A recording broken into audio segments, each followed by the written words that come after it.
Las enfermedades renales ocupan un lugar de primerísima atención en nuestro país. Hoy estamos conversando con el doctor Ignacio Bengoa, médico trasplantólogo y coordinador de trasplantes del Centro Neurocardiooftalmológico y Trasplantes Secanots y también miembro del INCOR. Doctor, ¿cómo se encuentra? Muy bien, muchas gracias por la invitación. Creo que es muy importante darle a la población a conocer la importancia que es el trasplante de esta manera terapéutica que da mejor esperanza de vida y salva mucha vida a muchos pacientes. Doctor, cuando hablamos de trasplante en sentido general, ¿qué debemos entender? Mira, Nancy, el trasplante es una modalidad terapéutica, clínica quirúrgica compleja, en el cual se trasplanta órganos, tejidos y células de una persona a otra, y cuando esa persona que recibe ese trasplante, ese órgano trasplantado, asume la función de ese órgano dañado en el receptor, por lo tanto puede salvarle la vida y le puede dar mejor calidad de vida. Existe muchos tipos de trasplante, como pueden ser de órganos sólidos, como puede ser el riñón, el pulmón, el corazón, tejidos, como puede ser la piel, y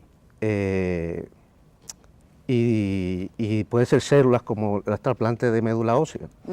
Que están actualmente siendo muy demandados en nuestro país. Así es. Y todos ustedes, los trasplantólogos dominicanos, están alarmados por la cantidad de procedimientos que se necesitarían suplir en la República Dominicana. Doctor, en el caso específico de los trasplantes de riñón, ¿cómo avanza esta técnica en nuestro país?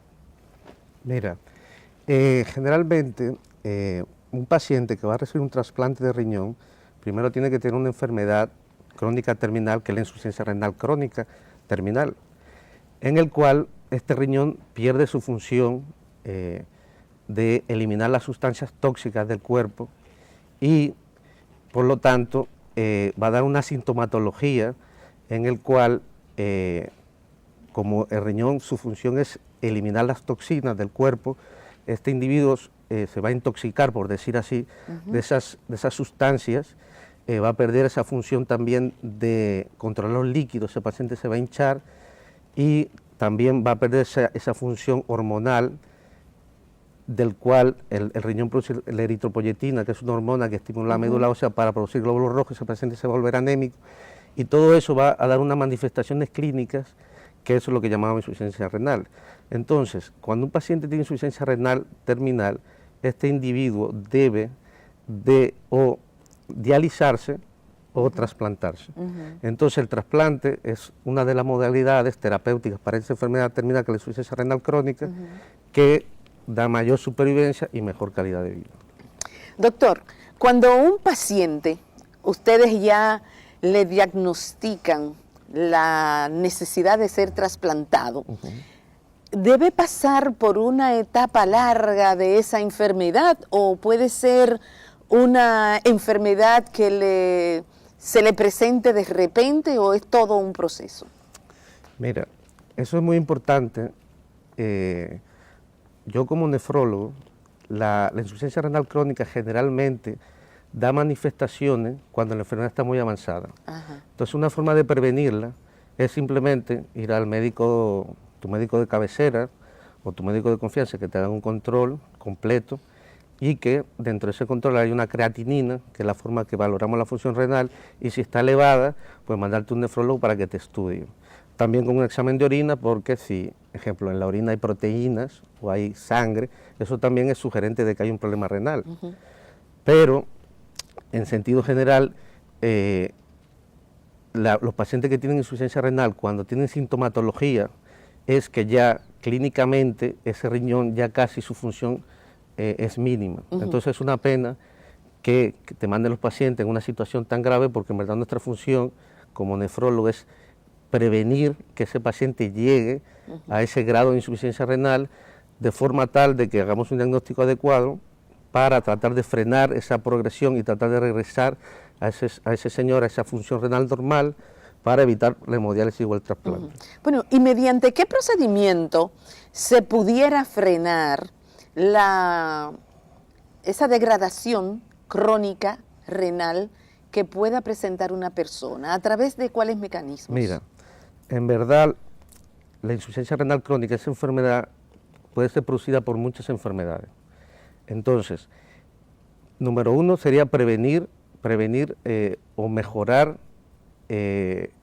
la misma prevención de esas enfermedades porque, ejemplo, la primera causa de insuficiencia renal es la diabetes, la segunda es la hipertensión, la tercera son las glomerulonefritis, que son enfermedades autoinmunes que afectan el riñón, la otra es las enfermedades obstructivas, que son, ejemplo, los tumores de la vía urinaria o cálculos del riñón, y otras son enfermedades genéticas, que eso son las poliquistosis, síndrome de Alport, porque son enfermedades hereditarias. Entonces, ¿cómo podemos, en el momento de que vemos un paciente que tiene insuficiencia renal, habría que estudiar cuál es la causa y si es secundaria a una enfermedad tipo diabetes o hipertensión, pues controlar todos esos factores, o sea que ese paciente, controlarle su azúcar, controlarle su presión, controlarle lo que llamamos en sentido general los factores de riesgo cardiovascular, para que ese riñón, ese daño no se siga perpetuando y se siga dañando el riñón.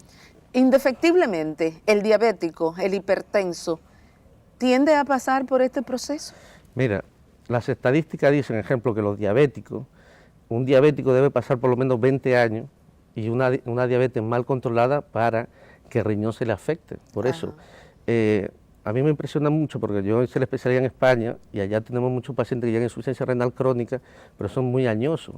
Aquí, que tengo ya poco tiempo trabajando, veo que los pacientes en diálisis son jóvenes, entonces es un problema que no hay un cuidado de atención primaria, de que se debe hacer mayor control, y eso, a través de que la República Dominicana siga progresando como lo está haciendo, pues eso se irá controlando. Pero de momento, pues eso es ir al médico y que si tiene alguna alteración, seguramente hipertenso, diabetes, pues controlar esos factores para tratar de frenar.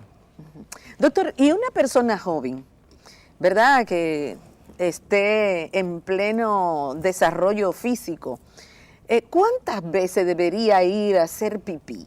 Porque muchas personas dicen, ay, yo casi no estoy orinando porque no tomo agua. ¿Es cierto? ¿Necesariamente habrá que tomar agua para ir al baño o hay otros mecanismos a través de los cuales el cuerpo humano recibe la cantidad de agua que demanda? Mira, en verdad lo de la diuresis es una situación de que el riñón es autónomo. Entonces, el 80% del peso del cuerpo es líquido. Entonces, el riñón mantiene ese equilibrio, vamos a decir, corporal. Entonces, según la cantidad de hidratación que tú tengas, el riñón va a eliminar la orina si estás haciendo ejercicio. Pero más o menos es lo que pesas en mililitro hora, es más o menos lo que uno orina, por hacer un cálculo. Pero en verdad, yo siempre digo, ejemplo, hablando de trasplante, cuando un paciente se trasplanta, que cuando el paciente está en hemodiálisis tiene mucho control de la hidratación, es que el riñón, pues me pregunta, siempre se pregunta, doctor, ¿cuánto líquido debo de beber? Y yo, si lo trasplantamos y el riñón funciona bien, lo que tu cuerpo te pida. Ahora, tampoco, no todo el mundo, que eso es una creencia muy generalizada, no todo el mundo debe beber los 8 vasos de agua al día. Eso debe ser dependiendo del tipo de enfermedad que tengas. Si eres sano, puedes beber todo el agua que quieras. Venga, todo el agua, no pasarte. O sea, el riñón no viene programado para funcionar con determinada cantidad de líquido durante todo el año, porque eso también es una cuestión que está en discusión ahora a través de las personas que hacen aeróbicos y muchos ejercicios, y la creencia que se ha ido formando en la conciencia de los ciudadanos y las ciudadanas de que mínimo 8 vasos de agua o mínimo 12 vasos de agua. Y alguien había dicho, bueno, pero no se puede atacar demasiado el riñón, porque cuando viene a ver bebes tanto que al final te enfermas. Eso es importante. ¿Cómo habría que manejar eso? Y aclararlo, por ejemplo, un paciente que tenga un problema hepático, un problema cardíaco grave, hepático grave o renal grave, no debe beber mucho líquido porque se encharca, lo que decimos, se le va el agua a los pulmones, se puede morir. Ejemplo, los pacientes en diálisis, cuando el riñón no funciona, hay momentos que la diálisis dejan de orinar. Y entonces, si ese señor lo que debe de beber es a lo más 500 mililitros, medio litro, en por lo menos de 48 a 72 horas, fíjate. Y si viene alguien le recomienda que se bebe 8 vasos, pues vendrá en edema agudo del pulmón y será una urgencia. Se muere, se muere. Doctor, pero las personas que se dializan son potenciales candidatos a trasplante. Desde el mismo momento en que empieza el proceso, en que esa persona, el médico, le indica la diálisis o antes del proceso ya. Mira, el trasplante se puede clasificar o los donantes, se pueden clasificar en donante de vivo y donante cadavérico. Entonces, un paciente que tenga insuficiencia renal crónica terminal, que vaya a necesitar un trasplante, puede ser de donante cadavérico, que es un paciente que fallece y dona los órganos, y él está en una lista de espera, o puede ser de donante de vivo, que un familiar o un conocido le dona el órgano. Esos son en los pacientes en diálisis. En los pacientes que van a entrar en diálisis, tienen la posibilidad de, si encuentra algún familiar o alguna persona que le quiera donar los órganos de forma altruista, se puede trasplantar antes de entrar en diálisis, pero de un donante de vivo. Nosotros, como criterio, consideramos que debe de entrar en lista de espera cuando esté en diálisis, porque los que están en diálisis hay una lista que debe de seguir. Entonces, si lo trasplantamos antes que entre en la lista, pues en realidad estamos siendo injustos con las personas que están en la lista de espera y que están ya dializándose.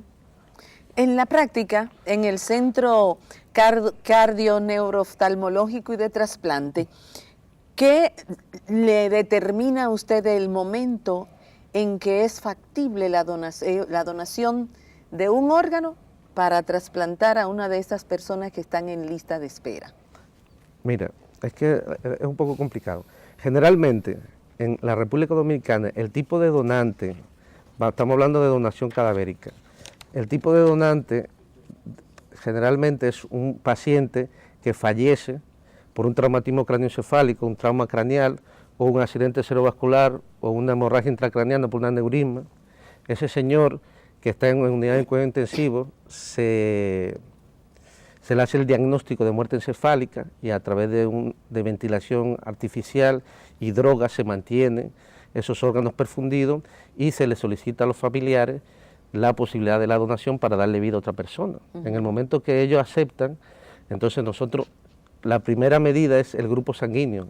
Nosotros tenemos una lista que hemos estudiado al receptor que está en diálisis, le hemos hecho un estudio completo de que es apto para ser trasplantado y lo estamos esperando para en el momento de que alguien en ese momento de dolor pues le pueda dar vida a otra persona o le pueda dar salud, pues lo done. Entonces, en el momento que los coordinadores identifican una persona que haya fallecido, que se haya hecho el diagnóstico y hayan donado, esos órganos esos órganos se trasplantan o se buscan un receptor adecuado, se hacen diferentes estudios de compatibilidad y entonces se procede al trasplante. Doctor, ¿y cuántos trasplantes de riñón ustedes han hecho en Secanot? Mira, para decirte, este año, es que yo llevo poco tiempo, llevo 3 meses. ¿Lleva 3 meses aquí nada más? Llevo 3 meses. Entonces usted no participó en esos trasplantes. Sí, bueno. yo este año ya en enero hicimos 2 trasplantes que le dimos de alta al último. Hicimos 2 trasplantes, un señor y una señora, uno de 52 y otro de 47 años, y fue un éxito. De momento le dimos de alta el lunes, yo lo vi este miércoles, o sea, ayer. Y el paciente ha evolucionado excelente, todo muy bien, como se debe de esperar cuando uno elige bien un candidato a su donante y su receptor. Y entonces, pues eso estamos tratando de trasplantar cada vez más. Ahora, en República Dominicana, yo tengo la estadística del INCOR, del Instituto Nacional de Coordinación de Trasplantes, en el 2000, te voy a decir más o menos hace 10 años, en el 2000 se trasplantaron 40 trasplantes, en el 2003 se hicieron 53. El año que más trasplantes... ¿Todo de riñón? Estoy hablando de riñón. En el año que se hizo más trasplantes renales fue en el 2008, al parecer eso lo hemos discutido mucho, al parecer por una voluntad financiera, en esa época por aduana, la seguridad social. La seguridad social, la aduana dio dinero, la lotería, dieron quizás más, aportaron más dinero, o sea que es un problema también muy económico. Y se trasplantaron en esa vez 89, y en el 2012, porque no tengo la estadística del 2013, se trasplantaron 46, o sea que de momento en la República Dominicana se están haciendo entre 45 y 50 trasplantes al año, más o menos, por decir una media. Trasplantes de riñón. De riñón. Ya. Bien, amigas y amigos, estamos conversando con el doctor Ignacio Bengoa, nefrólogo y coordinador de trasplante del SECANOTS. Pausamos para retornar en breve.